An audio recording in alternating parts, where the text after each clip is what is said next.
Hello, welcome to one of our online events from UEACE Real 2021. Real is a series of online events. We'll be hearing real stories from real people.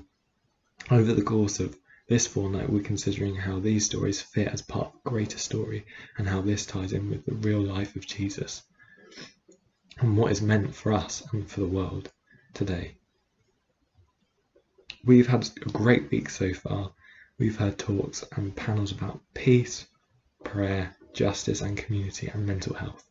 Do catch up on our Facebook page, Real 2021, or check out our YouTube, UEACU. So my name is Stefan. I'm a second year biochemistry student at UEA. And today we're going to be looking at real relevance, titling the question, that's good for you, but what's in it for me? It might be that you have been intrigued by the talks you've heard for us so far, by the Christianity generally. You have met Christians who you like and respect, but it's their choice. And you're left wondering, what difference does that make to my life? How is Christianity relevant in today's world? Not to mention, why should I want to change my life? If that's you, you're in the right place. We've got you covered. We have two stories from our members of our CU telling us a bit more about how they came to find Christianity was relevant. Then I'll introduce you to Pete, who will be talking on real relevance. Pete is based in Leeds, but works with university Christian unions right across the country. He's very familiar with the student world. Pete will spend about 15 minutes helping us to think about this question, titling, that's good for you, but what's in it for me? But before he does, I'm going to hand you over to Rob and Ty. Firstly, to Rob. Hello, I'm Rob, second year international development student, the classic Christian course, and I just want to talk a bit about my journey with God and what faith means to me, because I wasn't always a Christian. I didn't grow up going to church. I was born in Romania, lived there until I was 7, and Romania is a very religious country. So I guess I grew up in a sort of cultural Christianity, going to church a couple of times a year, maybe talking about Jesus at Christmas time and Easter. But really that was about it. If you were to ask, my family, anyone in my family, do you believe in God? They would probably say yes without hesitation, but there wasn't that personal relationship there. And I didn't discover that personal relationship with God, with Jesus, until I was around 14, I think. I was just bored in my room one night, and funny enough, it was my mother who, despite the fact that my family being, more cultural Christians, I guess, she was the one who said to me, just read your Bible. And I was like, yeah. And I don't know if it was that night or the night after or a couple of nights after, but I was just bored again in my room. And I was like, let's crack this thing open and see what's inside. And I was hooked immediately, really. And the more I read, I realized that Christianity isn't just a cultural thing. It's not just something you do a couple of times a year or even just once a week when you go to church. It's not something that should be restricted to once a week within the four walls of a church, but it's a lifestyle. And crucially, it's a lifestyle based on certain principles, certain morals, on love, on joy, on peace, on justice, on not just loving your neighbor, but loving your enemy, of turning the other cheek, of doing good to everyone and treating everyone equally. And these teachings that this Jesus guy was spouting were pretty revolutionary to me. And I think it's something that it's the core of Christianity, in my opinion, and it's something that's not focused on enough. I think in mainstream Christianity is these values of love, of joy, of justice, of fighting against oppression, on helping the needy, the vulnerable, those who are in need.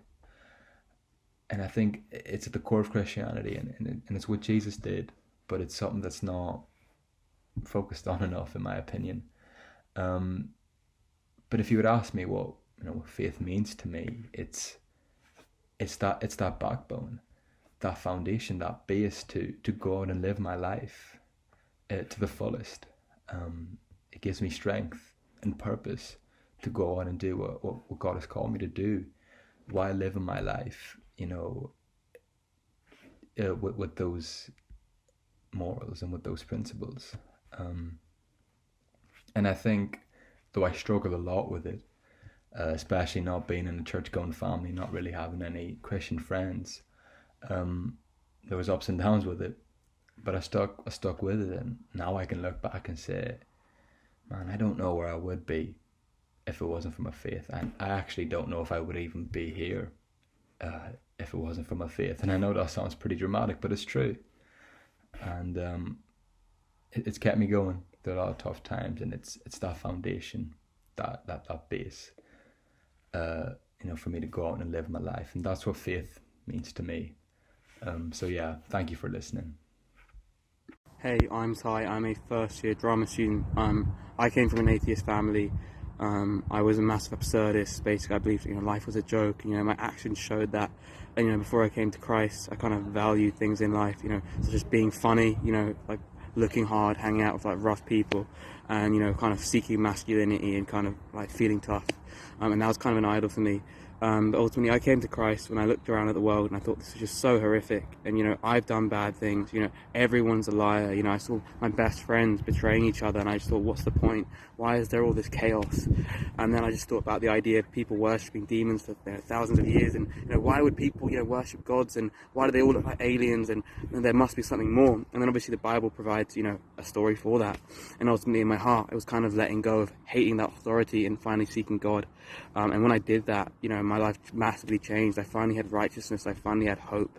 And ultimately I had something to aim for. And, God really blessed me with His Holy Spirit.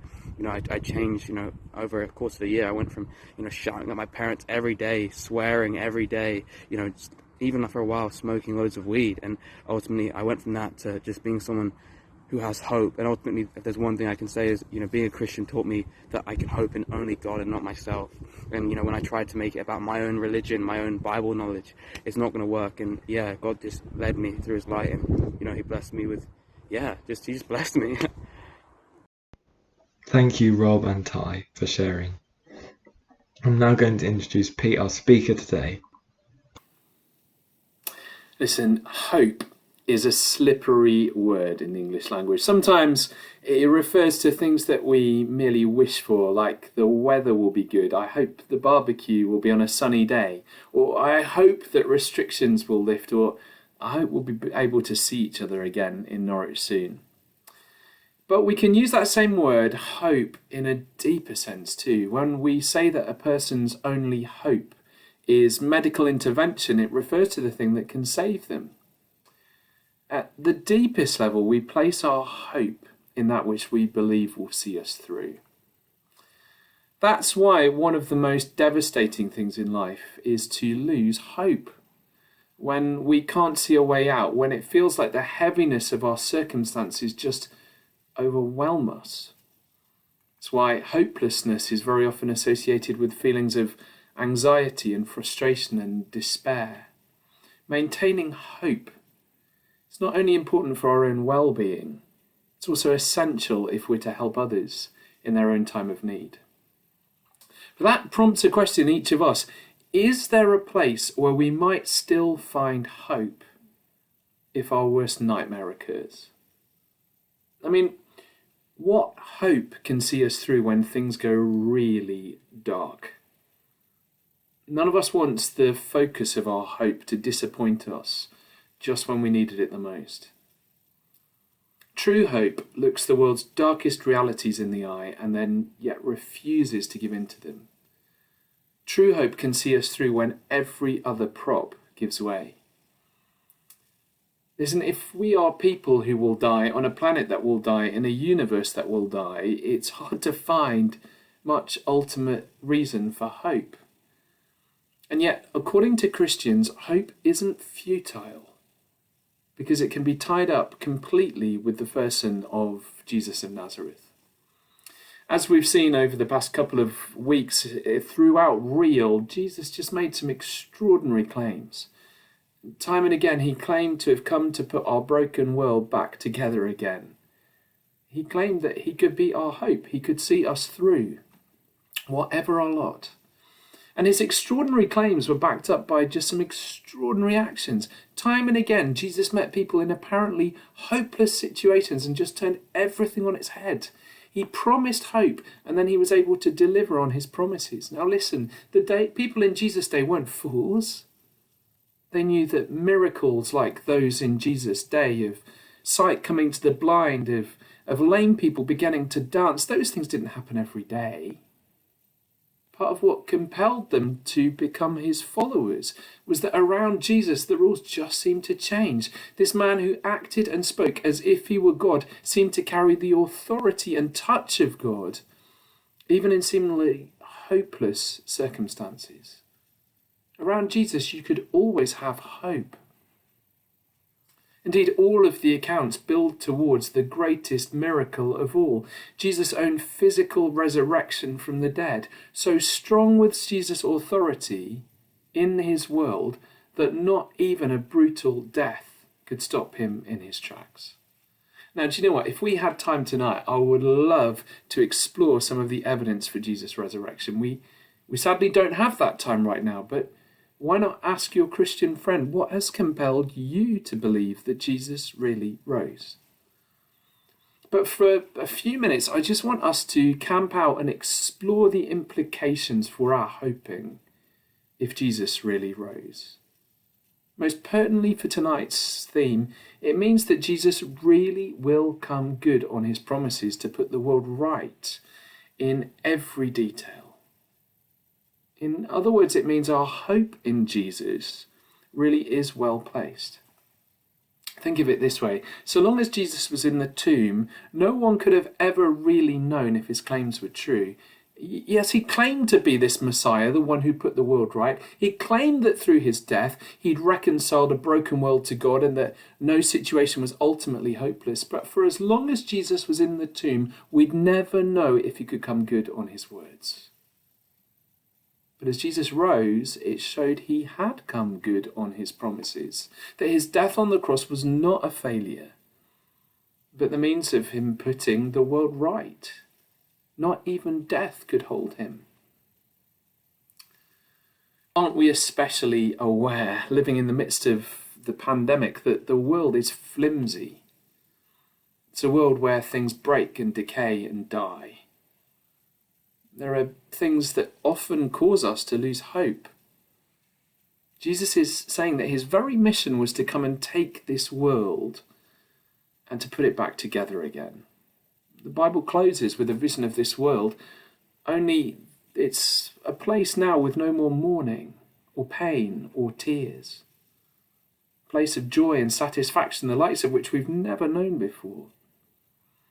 In fact, as Jesus went round healing the sick and bringing sight to the blind and causing lame to dance, he gives us a taste of this world. It's a beautiful vision of what a world restored will look like. That's why the disciples were so devastated by his death. It looked like Jesus had finally been stopped in his tracks, that some realities really were hopeless. Jesus' resurrection shows us that Jesus is more powerful than any other rival force. Not even death, no one, nothing can stop him. So it's as if Jesus has started to put the world right now through restoring those who will entrust themselves to him, to God. But we can know with confidence that one day, as promised, he will come and finish the work, transform our universe. So easy at the moment, isn't it, to feel overwhelmed in our personal circumstances, or as we see friends suffering with mental health, or simply as we watch the news, it can just feel there is no hope. Jesus' resurrection shows that he is bigger than each of these challenges. He's coming back. There really will be a happy ever after. I don't know what you're facing at the moment. My life's not particularly easy at the moment. None of us can possibly experience anything that Jesus will not ultimately come and fix and put right. For you and for me, then, there is a hope to live for, and it's not one to ignore. More from me in just a few minutes' time.